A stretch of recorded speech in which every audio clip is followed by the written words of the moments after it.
ओम अज्ञानतिमिरान्धस्य ज्ञानाञ्जनशलाकया चक्षुरुन्मिलितं येन तस्मै श्रीगुरुवे नमः। श्रीचैतन्यमनोभीष्टं स्थापितं येन भूतले स्वयं रूपः कदा मह्यं ददाति स्वपदान्तिकम्। श्रीकृष्ण चैतन्य प्रभु नित्यानंद श्री अद्वैत गदाधर श्रीवासदि गौर भक्त वृंद। हरे कृष्ण कृष्ण कृष्ण हरे हरे, हरे राम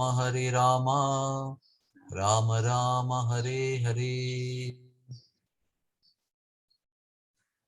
कृपया 5 मिनट के लिए जप से विश्राम लीजिए और ध्यान से सुनिए।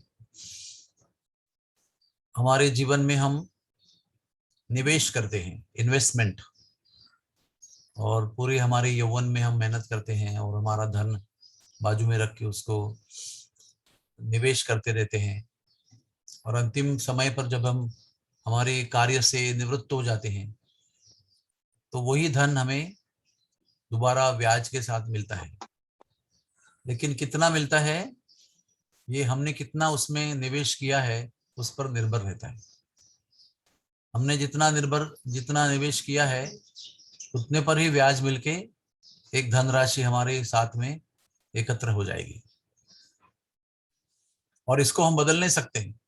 अगर हमारे भाई ने हमसे ज्यादा रुपया निवेश किया है, उसको ज्यादा रकम मिली है, तो हम बहस नहीं कर सकते।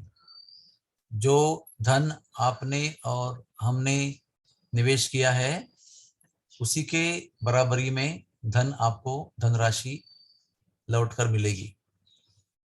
उसी तरह से हमारे जीवन में भगवान ने हमको 24 घंटे दिए हैं, अपना कर्तव्य को भी निभाते हैं। उसमें से हम समय निकालते हैं और भगवान के नाम का जप करते हैं। पुष्टि मार्ग में श्री कृष्ण शरणम ममा, निम्बार्क संप्रदाय में राधे कृष्ण कृष्ण कृष्ण राधे राधे, और श्री संप्रदाय में ओम नमो नारायणाय, हमारे संप्रदाय में हरे कृष्ण महामंत्र। ये सारा हमारे तरफ से एक निवेश है। किन किन चीजों का निवेश है? हमारे समय का, हमारी इच्छा का, हमारी शक्ति का और हमारे भाव का।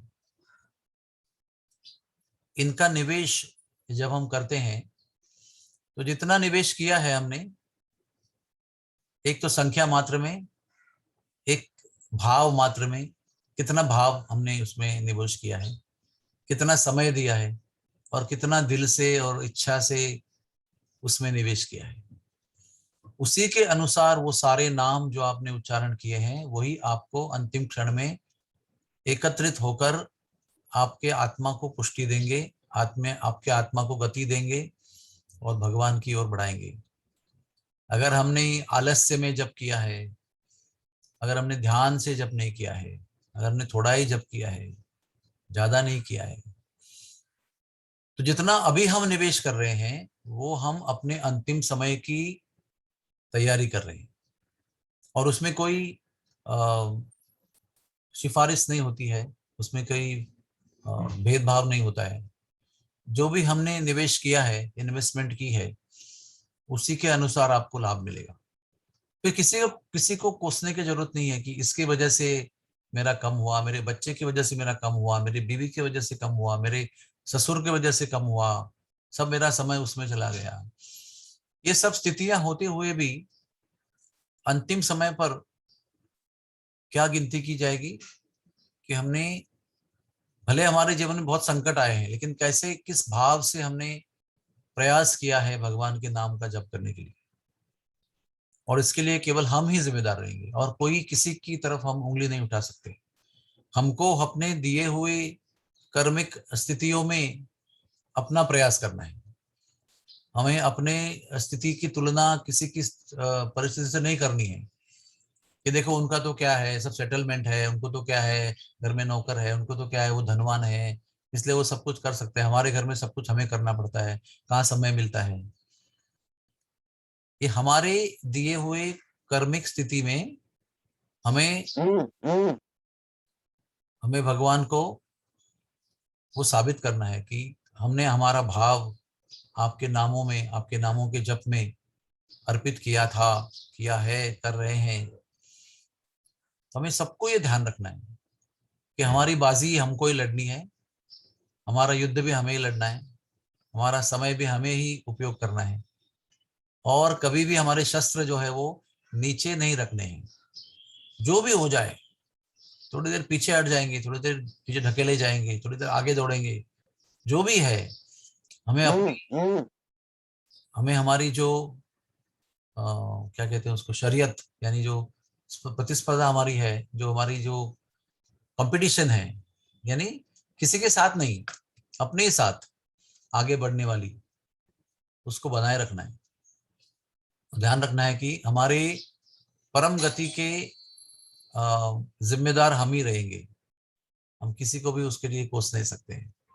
इसलिए अभी हमारे हाथ में समय है, कितना भी कष्ट है, कितना भी चुनौतियां हैं, हमारे हाथ में समय है और उसे हमें निवेश करना है। मैंने 4 चीज बताई, एक है भाव, एक है समय, एक है ऊर्जा और एक है संख्या। ये चारों चीजों को साथ में हमें नाम जप करना है, और फिर भगवान हमें उचित न्याय देंगे और उनके पास ले जाएंगे। अगर कुछ बाकी रह गया तो अगला जन्म देंगे भक्तों के घर में। लेकिन हमारी उम्मीद यह है कि अगला जन्म नहीं नहीं मिले तो अच्छा है, इसी जन्म के अंत में हमारा निवेश इतना सुदृढ़ हो। अगर हमारा समय और नाम संख्या और ऊर्जा कम भी पड़ेगी, लेकिन अगर हमारा भाव श्रेष्ठ रहेगा तो भी हमें प्रमोशन दिया जाएगा। हरे कृष्णा हरे कृष्णा, कृष्ण कृष्ण हरे हरे, हरे राम राम राम हरे हरे। कोई प्रश्न है किसी का?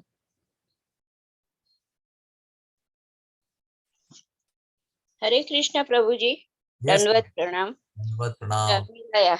I mean, I am Jyoti. My granddaughter's name is there.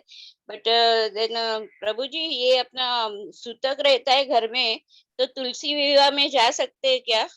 नहीं जा सकते, नहीं जा सकते ना? तुलसी विवाह में नहीं जा सकते। हाँ हाँ, लेकिन ऐसा बाजू में बैठ के चैंटिंग और ऐसा भी नहीं कर सकते? वो जहाँ उत्सव चल रहा है वहां मत जाइए आप, क्योंकि ओके, सूतक की अवस्था में जब भी विग्रह की पूजा होती है तो विवाह नहीं जाना चाहिए। नहीं जाना चाहिए। ओके ओके, थैंक यू प्रभु जी। और कोई हरे प्रश्न है कृष्ण। किसी का? Anybody else? हरे कृष्ण प्रभु जी। यस माता जी, हरे कृष्ण। भीष्म पंचक मध्ये काय काय ऑस्टेरिटीज करायच्या? एक लंबा विषय है, अभी मुझे जी भी जाना है तुरंत, उसको शायद मैं परसों के दिन बता सकता हूँ। लेकिन अगर आप स्नेह बंधन में है तो उसमें भी लिख सकता हूँ मैं, उसमें भी आहे लिखूंगा। उसमें कठोर से कठोर नियम भी है और सामान्य भी नियम है। तो सामान्य नियम यह है कि हम 5 दिन उपवास करें, एकादशी का उपवास करें और बस, और थोड़ा भगवान का ज्यादा नाम करें, 16 माला के अलावा 20 माला करें, 25 माला करें। और पूर्णिमा के दिन एक योग्य ब्राह्मण को भोजन कराएं, और हमारा व्रत जो है वो अगले दिन छोड़े। ब्राह्मण को अन्न भोजन कराना है और आपको अगले दिन अपना पारायण करना है। ये बहुत सिंपल सा व्रत है। तो इसमें भागवत जी का पारायण भी कर सकते हैं, भगवत गीता भी पढ़ सकते हैं, ऐसे बहुत सारे विविध हमारे लिए चॉइसेस हैं। बाकी एक बहुत कठिन व्रत भी दिया गया है, लेकिन आपके लिए जो मुमकिन है, जो भाव से आप इच्छा से न थकते हुए न परेशान होते हुए कर सकते हैं, वो आप कीजिए। हरे कृष्णा। और कोई प्रश्न है किसी का? ओके, बहुत बहुत धन्यवाद, थैंक यू।